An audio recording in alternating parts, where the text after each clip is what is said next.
Hello दोस्तों, आप सभी को स्वागत है आपके अपने यूट्यूब चैनल मैथ मनोरंजन पर। और मैं हूं मनीष कुमार।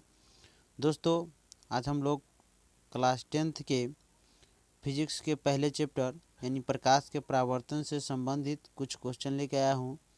दोस्तों, इसमें आज हम लोग कुल 60 ऑब्जेक्टिव देखेंगे और टोटल 75 क्वेश्चन हैं, जिसमें से 15 क्वेश्चन जो है सब्जेक्टिव है, जो कि 2020 और 21 में बहुत अच्छी तरह से पूछा गया है। तो दोस्तों, आज हम लोग प्रकाश के परावर्तन से जितने भी अच्छे क्वेश्चन हैं वो सब लेके आया हूँ। तो दोस्तों, इस वीडियो को अंत तक देखते रहें। अगर अच्छे लगे तो दोस्तों के साथ शेयर करें, चैनल को सब्सक्राइब करें। तो दोस्तों, आज हम लोग इससे संबंधित पहला क्वेश्चन देखता हूँ कि क्या है। पहला क्वेश्चन है कि तैलीय कागज होता है। तो तैलीय कागज जो होता है किस प्रकार के होता है? तो ये पारदर्शक पदार्थ होता है। क्या होता है? पारदर्शक, या इसको कह सकते हैं पारभासक।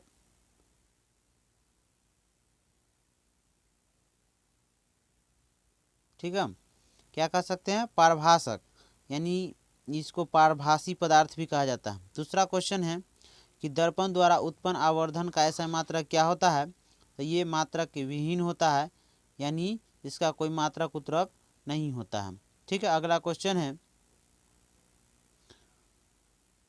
कि प्रकाश की चाल विभिन्न माध्यम में होती है। क्या होती है? भिन्न भिन्न होती है। प्रकाश की चाल भिन्न भिन्न माध्यम में क्या होती है? भिन्न भिन्न होती है। अगला है वायु में प्रकाश की चाल निर्वात की अपेक्षा क्या होती है? तो कम होती है। वायु में प्रकाश की चाल निर्वात की अपेक्षा क्या होती है? तो कम होती है। अगला क्वेश्चन है कि दाढ़ी बनाने के लिए कौन सा दर्पण का उपयोग किया जाता है? तो ये अवतल दर्पण का उपयोग किया जाता है। क्या चीज़ का किया जाता है? अवतल दर्पण का। दाढ़ी बनाने में किस दर्पण का उपयोग किया जाता है? अवतल दर्पण का उपयोग किया जाता है। अगला क्वेश्चन है कि समतल दर्पण की वक्रता त्रिज्या कितनी होती है? समतल दर्पण की फोकस दूरी कितनी होती है? ये क्या होती है? अनंत होती है। समतल दर्पण की फोकस दूरी क्या होती है? अनंत होती है। अगला क्वेश्चन है अवतल दर्पण के सामने वस्तु को कहाँ रखा जाए ताकि प्रतिबिंब उल्टा, वास्तविक और समान आकार का बनेगा? तो ये कहाँ रखना चाहिए? वक्रता केंद्र पर। क्या रखेंगे? वक्रता केंद्र पर। अगला वक्रता, दोस्तों ये भी जान ले कि अवतल दर्पण के सामने जब वस्तु वक्रता केंद्र पर होती है तो प्रतिबिंब वक्रता केंद्र पर ही बनता है, जो वास्तविक, उल्टा और वस्तु के समान आकार का बनता है। अगला क्वेश्चन है उत्तल दर्पण से बना काल्पनिक प्रतिबिंब होता है। क्या होता है? तो काल्पनिक सीधा और वस्तु से छोटा। तो क्या है? सीधा एवं हासित। ठीक है, काल्पनिक ऊपर दिया हुआ, तो सीधा एवं हासित, या हासित का मतलब छोटा ही होता है। अगला क्वेश्चन है दर्पण के लिए आवर्धन बराबर होता है। दर्पण के लिए क्या आवर्धन बराबर क्या होता है? -v/u, जहाँ भी जो होता है वो प्रतिबिंब दूरी होती है और u जो होती है वो दर्पण के लिए वस्तु दूरी होती है। अगला क्वेश्चन है प्रकाश के परावर्तन के कितने नियम होते हैं? तो प्रकाश के परावर्तन के 2 नियम होते हैं। कितने नियम होते हैं? प्रकाश के परावर्तन के 2 नियम होते हैं। अगला क्वेश्चन दर्पण का सूत्र है, यानी दर्पण सूत्र क्या होता है? तो 1/f बराबर 1/u प्लस 1/v होता है। ये दर्पण सूत्र होता है। अगर इसी में लेंस सूत्र कहेगा तो 1/f बराबर 1/u minus 1/v minus 1/u होता है, यानी ये हो जाता, लेकिन लेंस रहता तब। दर्पण है तो प्लस वाला। अगला क्वेश्चन है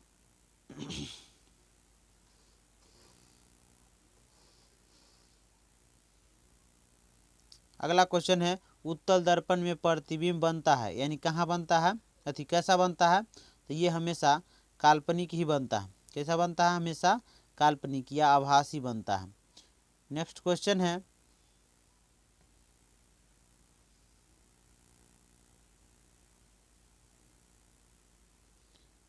नेक्स्ट क्वेश्चन है, एक गोलीय दर्पण की फोकस दूरी प्लस 20 सेंटीमीटर है, तो यह गोलीय दर्पण कैसा होगा। तो प्लस 20 सेंटीमीटर इक्वल टू कह सकते हैं कि फोकस दूरी धनात्मक किसकी होती है। तो उत्तल दर्पण की फोकस दूरी क्या होती है, धनात्मक होती है। तो क्या हो जाएगा, उत्तल दर्पण। अगला क्वेश्चन है कि अवतल दर्पण की फोकस दूरी क्या होती है। तो ये क्या होता है, ऋणात्मक होती है। अवतल दर्पण की फोकस दूरी क्या होती है, ऋणात्मक होती है। तो ये ऋणात्मक आंसर हो जाएगा सही, यानी ये नंबर ऑप्शन। अगला क्वेश्चन है, किसी अवतल दर्पण की फोकस दूरी f और वक्रता त्रिज्या में क्या संबंध है। ठीक है, दर्पण की फोकस दूरी और वक्रता त्रिज्या में क्या संबंध है। तो r बराबर 2f। ठीक है, क्या होगा, r बराबर 2f या f बराबर r/2, यानी अवतल दर्पण की फोकस दूरी वक्रता त्रिज्या की आधी होती है। अगला क्वेश्चन है,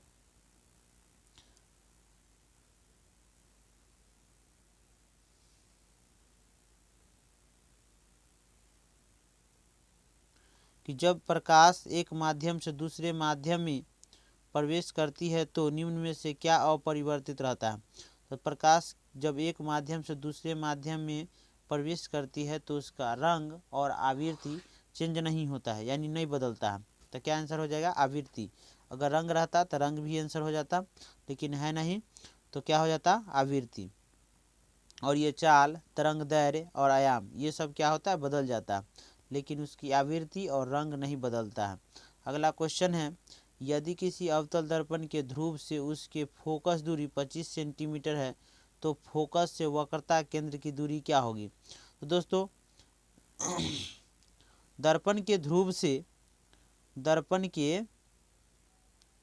से वक्रता केंद्र के बीच की दूरी जो हो जाएगी वो क्या होगी, फोकस दूरी की दुगुनी होगी। फोकस दूरी की दुगुनी होगी तो 50 सेंटीमीटर हो जाएगी। अब ध्रुव से फोकस के बीच की दूरी जो होगी, ध्रुव से फोकस के बीच की दूरी जो होगी वो 25 सेंटीमीटर हो जाएगी। तो फोकस से ध्रुव के वक्रता केंद्र के बीच की जो दूरी भी होगी ना वो 25 सेंटीमीटर ही होगी। आंसर क्या हो जाएगा मेरा, 25 सेंटीमीटर। अगला क्वेश्चन है, किसी अवतल दर्पण द्वारा आभासी सीधा और आवर्धित प्रतिबिंब तब बनता है जब वस्तु स्थित रहता है, यानी कहाँ स्थित रहता है। तो इसका आंसर होगा दर्पण के ध्रुव और मुख्य फोकस के बीच। जब वस्तु अवतल दर्पण के सामने दर्पण के ध्रुव और मुख्य फोकस के बीच होती है तो इस स्थिति में प्रतिबिंब जो होती है ना, प्रतिबिंब वो काल्पनिक, सीधा और वस्तु से बहुत बड़ा बनता है। अगला क्वेश्चन है, उत्तल दर्पण द्वारा बना प्रतिबिंब होता है। उत्तल दर्पण द्वारा हमेशा प्रतिबिंब जो बनता है वो सीधा बनता है, ठीक है, और छोटा बनता है। क्या बनता है, उत्तल दर्पण द्वारा जो बनता प्रतिबिंब हमेशा सीधा और छोटा बनता है। अगला क्वेश्चन है कि रोगी के नाक, कान, गला आदि के आंतरिक भाग देखने में डॉक्टरों द्वारा कौन सा दर्पण का व्यवहार किया जाता है। तो ये अवतल दर्पण का उपयोग किया जाता है ताकि आंतरिक वस्तु स्पष्ट रूप से दिखाई देता रहे। अगला क्वेश्चन है, 32 सेंटीमीटर फोकस दूरी वाले 32 सेंटीमीटर वक्रता त्रिज्या वाले उत्तल दर्पण की फोकस दूरी क्या होगी। तो हम लोग जानते हैं कि f बराबर होता है r/2। r/2 होगा तो करके हो 32/2, यानी क्या हो जाएगा 16 सेंटीमीटर। देखिए ये बी नंबर ऑप्शन है 16 सेंटीमीटर, तो 16 सेंटीमीटर आंसर हो जाएगा। अगला क्वेश्चन है,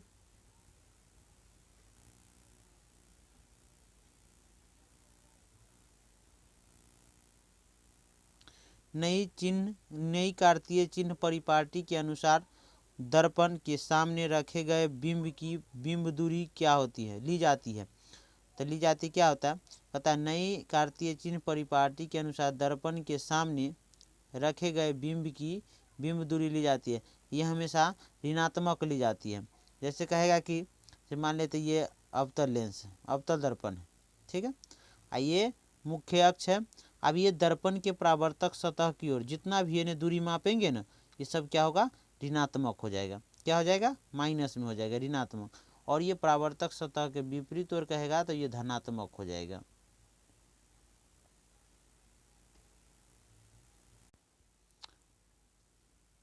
अब अगला क्वेश्चन है, निम्न में से कौन प्रदीप्त वस्तु है। तो प्रदीप्त वस्तु अप्रदीप्त वस्तु है, तो वैसे वस्तु जो स्वयं के प्रकाश से प्रकाशित नहीं होता है। तो इसमें कौन है, ये चंद्रमा। चंद्रमा क्या है, अप्रदीप्त वस्तु है। ठीक है, निम्न में से कौन अप्रदीप्त वस्तु है, तो ये चंद्रमा हो जाएगा। अगला क्वेश्चन है, प्रकाश तरंग किस प्रकार के तरंग का उदाहरण है, तो ये अनुप्रस्थ तरंग है। प्रकाश किस प्रकार के तरंग है, अनुप्रस्थ तरंग है। अगला क्वेश्चन है, यदि किसी बिंब का प्रतिबिंब का आवर्धन ऋणात्मक है तो उस प्रतिबिंब की प्रकृति क्या होगी। तो ये क्या होगा, वास्तविक एवं उल्टा।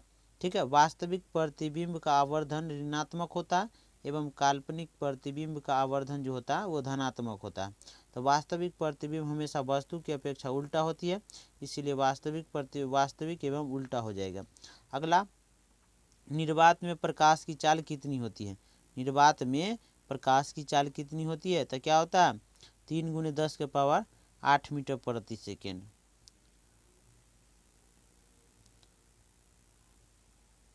अब अगला क्वेश्चन है, निम्न में से किस माध्यम में प्रकाश की चाल सबसे अधिक होती है। तो क्या होता है, हवा या निर्वात में। सबसे ज़्यादा होती है निर्वात में, उससे कम हवा में।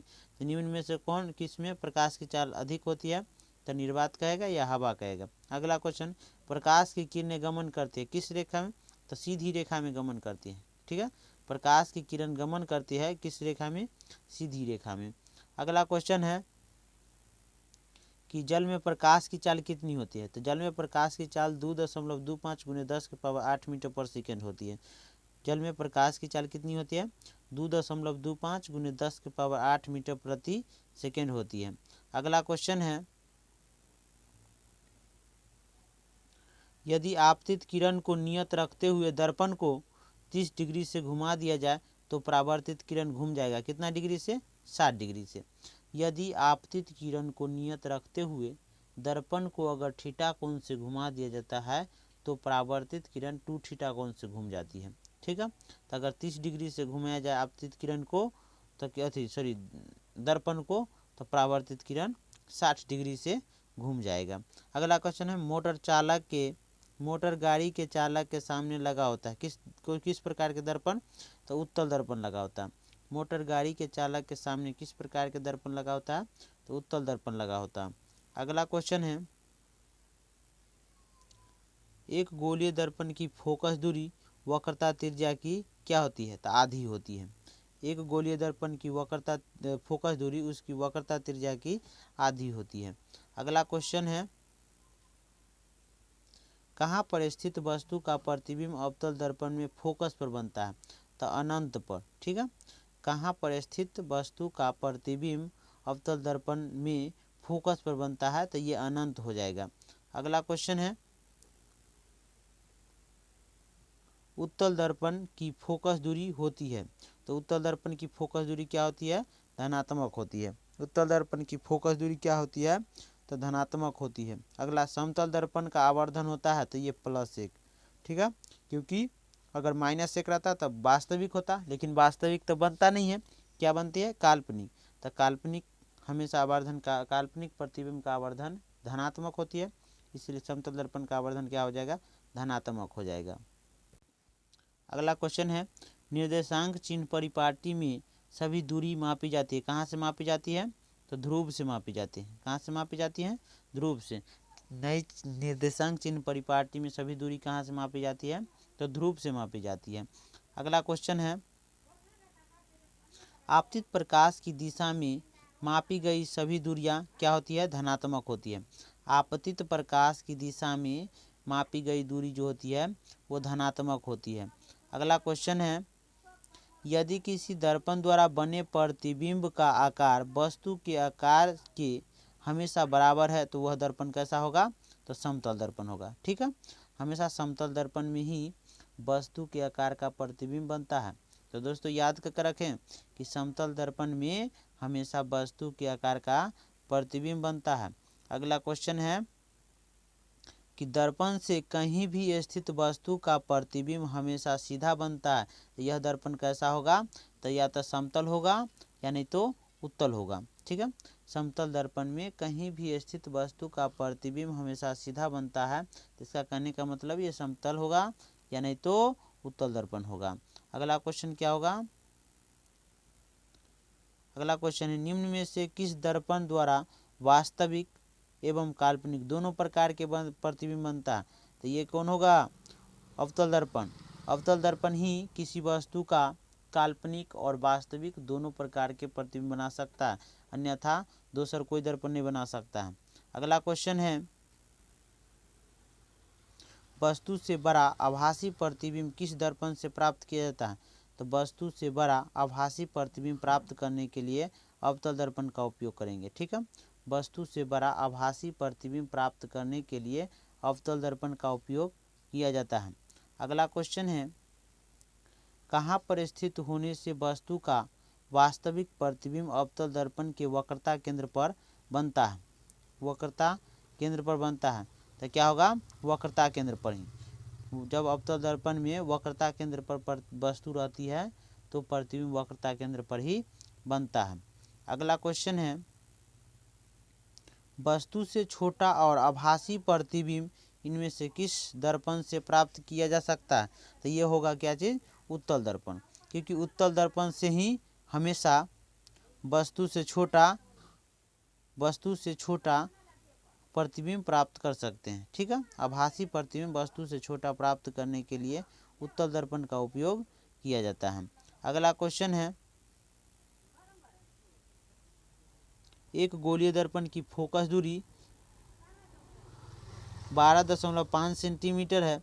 एक गोलीय दर्पण की फोकस दूरी 12.5 सेंटीमीटर है, तो उसकी वक्रता त्रिज्या क्या होगी। तो देखिए वक्रता त्रिज्या आर बराबर का है, तो आर बराबर क्या होता है 2f। ठीक है, यानी 2 गुने 12.5, तो क्या हो जाएगा 12 दूना 24 1 25, यानी क्या हो जाएगा 25 सेंटीमीटर। आंसर क्या हो जाएगा 25 सेंटीमीटर। अगला क्वेश्चन है एक गोलीय दर्पण के ध्रुव से वक्रता केंद्र के बीच की दूरी को क्या कहते हैं, वक्रता त्रिज्या कहते हैं। एक गोलीय दर्पण के ध्रुव से वक्रता केंद्र के बीच की दूरी को क्या कहते हैं, वक्रता त्रिज्या कहते हैं। अगला क्वेश्चन है निम्न में से किस दर्पण द्वारा किसी वस्तु का आभासी प्रतिबिंब मिल सकता है। तो आभासी प्रतिबिंब यानी काल्पनिक प्रतिबिंब देखने के लिए हमेशा हमें क्या कहता है, निम्न में से किस दर्पण द्वारा किसी वस्तु का आभासी प्रतिबिंब मिल सकता है। तो आभासी प्रतिबिंब अवतल दर्पण से भी प्राप्त होता है, उत्तल दर्पण से भी प्राप्त होता है और समतल दर्पण से भी प्राप्त होता है। तो क्या हो जाएगा इनमें से तीनों। ठीक है, क्या हो जाएगा इनमें से तीनों के द्वारा आभासी प्रतिबिंब प्राप्त हो सकता है।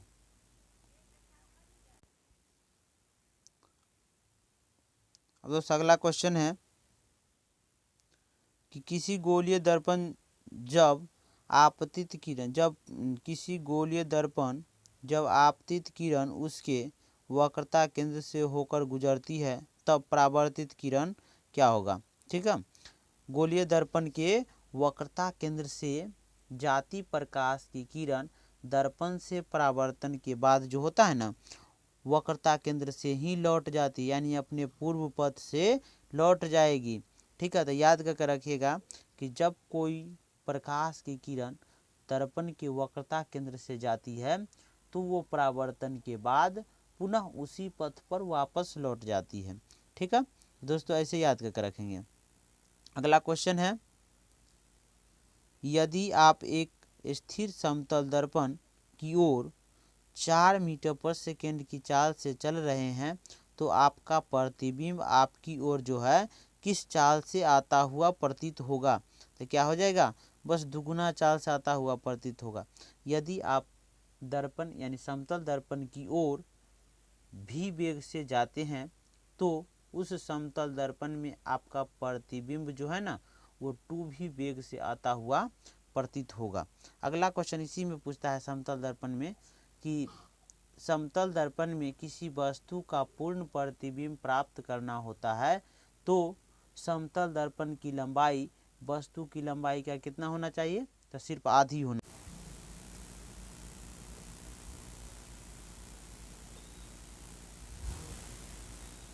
अब दोस्त अगला क्वेश्चन है, प्रकाश की एक किरण एक समतल दर्पण पर लंबवत आपतित होती है तो दर्पण द्वारा किरण के पथ में उत्पन्न विचलन का मान कितना डिग्री होगा। ठीक है, तो विचलन पूछा, तो ये समतल दर्पण मेरा है, ये क्या है, समतल दर्पण है। ये प्रकाश लंबवतः आपतित होगा तो क्या होगा, इसका विचलन तो ऐसे नीचे मुँह चला जाएगा, तो इसके बीच जो कोण बनेगा ये पूरा वो कितना डिग्री बनेगा, आप 180 डिग्री होगा। ठीक है, अगर यही में कहता परावर्तन कोण कितना होगा तो 0 डिग्री, क्योंकि जिस पथ से आएगा उसी पथ से फिर क्या होगा, रिटर्निंग भी हो जाएगा। तो जब रिटर्निंग हो जाएगा तो परावर्तन कोण 0 डिग्री हो जाएगा, जबकि विचलन कोण जो होगा, विचलन कोण वो 180 डिग्री हो जाएगा। ठीक है, नेक्स्ट क्वेश्चन है कि दो समानांतर समतल दर्पणों के बीच रखी गई वस्तु का कितना प्रतिबिंब बन सकता है। दोस्तों इसका जो आंसर होगा वो अनंत हो जाएगा। अगर प्रतिबिंब आपको प्राप्त करना होगा तो जब दो दर्पण एक दूसरे के थीटा कोण पर झुका हुआ हो, ठीक है, दो दर्पण एक दूसरे के थीटा कोण पर झुका हो तो उसके बीच रखे वस्तु का प्रतिबिंब ज्ञात करने के लिए एक फार्मूला है कि 360 बट्टा थीटा -1। ठीक है, ये प्रतिबिंब निकालने का फार्मूला है, तो इसको याद करके रखेंगे कि 360 बटा थीटा -1 होता। अगर 360 बटा थीटा का मान सम संख्या आ जाएगा तो उसमें से एक घटाना होगा, अगर विषम संख्या आता है तो एक नहीं घटाना होगा। ठीक है, तो याद करके रखेंगे। अगर कोई कहता है कि 90 डिग्री के कोण पर, यानी एक दर्पण दूसरे दर्पण के बीच 90 डिग्री के कोण पर झुका हुआ, इसके बीच एक वस्तु रखा गया तो इसमें कैगो प्रतिबिंब बनेगा, तो क्या करेंगे 360 में 90 से भाग दे देंगे, तो 9 चौक 36, 4 मरतबे कट जाएगा। अब इसमें क्या करेंगे, घटा देंगे, तो क्या हो जाएगा, 3 गो प्रतिबिंब बनेगा। तो याद करके रखेंगे। अगला क्वेश्चन है, एक प्रकाश किरण समतल दर्पण पर लंबवत आपतित होती है तो परावर्तन कोण का मान कितना होगा। अब देखिए दोस्तों यहाँ पर क्या हो जाएगा, 0 डिग्री हो जाएगा, क्योंकि परावर्तन कोण का मान पूछा है। अगला क्वेश्चन है, ऐसे पदार्थ जिनसे होकर आपतित प्रकाश का एक छोटा सा भाग पार कर पाता है तो ऐसे पदार्थ को क्या कहते हैं, तो पारभासी पदार्थ कहते हैं। क्या कहते हैं, पारभासी पदार्थ कहते हैं, यानी पारभासी पदार्थ उसको कहेंगे। अगला क्वेश्चन है, अवतल दर्पण है, यानी अवतल दर्पण को और किस नाम से जाना जाता है, तो अभिसारी दर्पण के नाम से जाना जाता है। ठीक है, उत्तल दर्पण को अपसारी दर्पण कहा जाता है। अगला क्वेश्चन है, समतल दर्पण द्वारा बना प्रतिबिंब हमेशा होता है, यानी समतल दर्पण द्वारा हमेशा किस प्रकार के प्रतिबिंब बनता है, तो काल्पनिक प्रतिबिंब बनता है। ठीक है, इसमें हमेशा काल्पनिक प्रतिबिंब ही बनता है। अगला क्वेश्चन है, निम्न में से किस दर्पण की फोकस दूरी धनात्मक होती है, तो धनात्मक होती है किसकी, उत्तल दर्पण की। ठीक है, उत्तल दर्पण की फोकस दूरी क्या होती है, धनात्मक होती है, याद करके रखेंगे। अगला है कि सोलर कुकर में किस दर्पण का उपयोग किया जाता है, तो यह अवतल दर्पण का उपयोग किया जाता है। सोलर कुकर या सौर भट्ठी में किस दर्पण का उपयोग किया जाता है, अवतल दर्पण का उपयोग किया जाता है। अगला है, प्रकाश तरंग किस प्रकार के तरंग का उदाहरण है, तो ये विद्युत चुंबकीय तरंग का उदाहरण। ठीक है, प्रकाश तरंग किस प्रकार के तरंग का उदाहरण है, विद्युत चुंबकीय तरंग का उदाहरण है। अगला क्वेश्चन है, दंत विशेषज्ञ किस दर्पण का उपयोग मरीजों के दांतों का बड़ा प्रतिबिंब देखने के लिए किया जाता है, तो ये क्या होगा, अवतल दर्पण। ठीक है, अवतल दर्पण का उपयोग दंत विशेषज्ञ यानी डॉक्टर दांतों के आंतरिक भाग को बड़ा करके देखने में करता है। अगला क्वेश्चन है, गोलीय दर्पण के परावर्तक पृष्ठ की वृत्ताकार सीमा रेखा का व्यास क्या कहलाता है, तो दर्पण का द्वारा कहलाता है। ठीक है, गोलीय दर्पण के परावर्तक पृष्ठ की वृत्ताकार सीमा रेखा का व्यास क्या कहलाता है, तो दर्पण का द्वारा कहलाता है। और लास्ट क्वेश्चन है, प्रकाश का सबसे अच्छा परावर्तक सतह किसे माना जाता है, ये समतल दर्पण को माना जाता है। ठीक है, अब दोस्तों आज हम लोग अब क्या करते हैं, सब्जेक्टिव क्वेश्चन है, देखिए क्या क्या है। पहला, पारभासी पदार्थ से आप क्या समझते हैं, इन्हें किसी 2 उदाहरण को लिख के समझाना है। अगला है दूसरा, छाया से आप क्या समझते हैं। 63 यानी तीसरा क्वेश्चन है प्रकाश के परावर्तन के कितने नियम होते हैं, उन्हें लिखे। चौथा क्वेश्चन है वास्तविक प्रतिबिंब और काल्पनिक प्रतिबिंब में किन्हीं 3 अंतर को लिखे। ये सब 2 नंबर का क्वेश्चन है। अवतल दर्पण का उपयोग दाढ़ी बनाने में क्यों किया जाता है, ये है। और 66 नंबर क्वेश्चन है उत्तल दर्पण का उपयोग वाहनों के साइड मिरर के रूप में क्यों किया जाता है। उसके बाद अगला क्वेश्चन है आवर्धन से क्या समझते हैं, इसका मात्रक लिखिए। अगला क्वेश्चन 8वां क्वेश्चन अवतल दर्पण और उत्तल दर्पण में किन्हीं 3 अंतर लिखिए। और किरण आरेख भी को पूछ रहा है। 9 नंबर क्या है, अनंत और वक्रता केंद्र के बीच रखी वस्तु का आवर्धन अनंत और वक्रता केंद्र के बीच रखी वस्तु का अवतल दर्पण से बने प्रतिबिंब का निर्धारण किरण आरेख खींचकर समझाएं। ठीक है, एगो हर एक साल पूछ रहा है। और न्यूमेरिकल तो 1-2 पूछते रहता है। अगला न्यूमेरिकल है एक गोलीय दर्पण की वक्रता त्रिज्या 20 सेंटीमीटर तो उसकी फोकस दूरी क्या होगी। अब क्वेश्चन 5 नंबर में है। ठीक है, 5 नंबर यह है प्रकाश के परावर्तन से क्या समझते हैं, इसे किरण आरेख खींच के समझाए। अगला अवतल दर्पण में सिद्ध करे कि वह दर्पण सूत्र 1/f बराबर 1/u प्लस 1/v। अब अंकिक प्रश्न जो कि पूछा जा रहा है बहुत बड़ा, तो ये सब क्वेश्चन जो है बहुत भी आए हैं। तो दोस्तों इस वीडियो को देखते रहें और चैनल को सब्सक्राइब करते रहें ताकि नया भी क्वेश्चन आए तो उसका अपडेट मिलते रहे। Thank you.